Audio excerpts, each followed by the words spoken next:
Ahora vamos a hablar un poco del movimiento oscilatorio. Una oscilación, es una palabra que vemos bastante, una oscilación es como un vaivén, es un ir y venir. Entonces un movimiento oscilatorio es cualquier movimiento que tiene en su base un ir y venir de algo en torno a un cierto punto de equilibrio. Entonces algo que vemos día a día en todos lados, incluso cuando respiramos, tenemos muchos movimientos oscilatorios de por medio. Nuestro estómago, nuestro diafragma, se expande, se contrae, se expande, se contrae, eso es un movimiento oscilatorio. O cuando vemos los péndulos en algunos relojes antiguos, son movimientos oscilatorios porque van y vuelven. Cuando nosotros corremos, si nos fijamos solamente en nuestra altura, vamos viendo que como que vamos saltando un poquito, eso es un movimiento oscilatorio porque son ires y venires respecto de una cierta posición de equilibrio.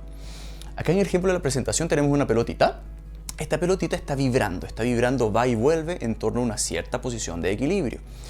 ¿Cómo vamos a caracterizar un poquito estos movimientos? Recordando, chicos, que siempre para modelar algo tenemos que ser capaces de caracterizarlo y definirlo en función de ciertos parámetros. Cuando hablamos de este tipo de movimientos nos sirve mucho hablar de dos parámetros fundamentales. Uno es cuán amplio, cuán grande es este movimiento. Cuán amplio fue el movimiento del péndulo, cuán fuerte fue que empujé a esta persona en el columpio, cuánto agrandé mi diafragma cuando respiré. Este cuán amplio fue el movimiento lo vamos a llamar amplitud y lo vamos a caracterizar con una letra A mayúscula. Súper importante, es una medida de distancia. Si yo estoy moviéndome de un lado para otro, esta distancia es distancia lineal, así que yo podría decir, me alejé de mi punto de equilibrio 2 metros. Volví a mi punto de equilibrio y me volví a alejar 2 metros hacia el otro lado. En este ejemplo, la amplitud serían metros y serían 2 metros. Entonces yo hice un movimiento oscilatorio con una amplitud de 2 metros.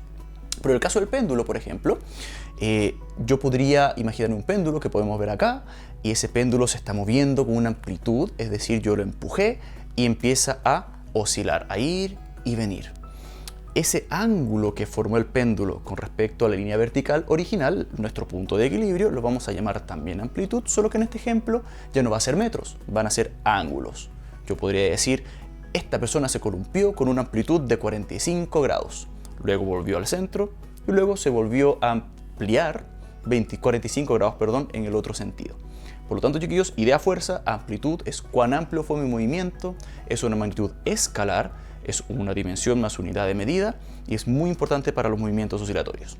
Otra característica muy importante de los movimientos oscilatorios es cuánto me demoro en hacer cada ciclo, cada oscilación. Cuando hablemos de una oscilación nos referimos a un ciclo, es decir, este cuerpo, este objeto está en su posición de equilibrio, se aleja, se vuelve a alejar en sentido contrario y vuelve nuevamente a su posición de equilibrio. A ese proceso completo lo vamos a llamar una oscilación o un ciclo.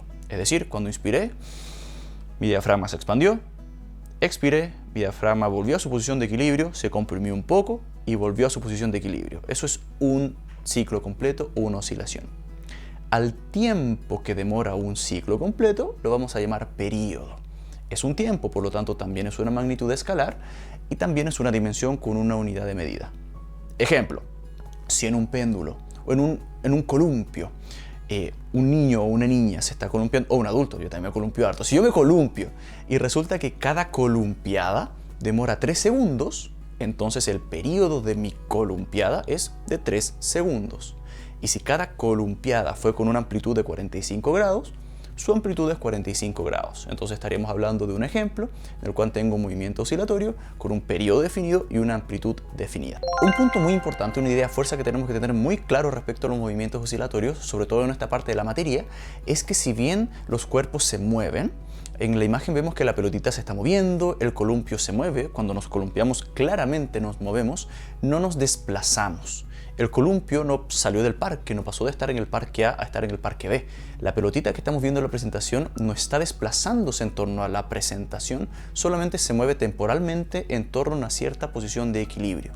Cuando yo sacudo la sábana, luego de que hago aseo en mi casa, y tomo la sábana y la empiezo a sacudir, este átomo de tela, por decirlo de alguna forma, no se está desplazando a lo largo de la sábana, solamente está subiendo y bajando junto con mi mano, pero en promedio se mantiene en el mismo lugar. Por lo tanto, resumen, idea fuerza, movimiento oscilatorio, ir y venir en torno a un cierto punto de equilibrio, lo caracterizamos con dos escalares, la amplitud y el periodo, y no implica desplazamientos a grandes rasgos, solamente movimientos particulares en torno a dicha posición de equilibrio.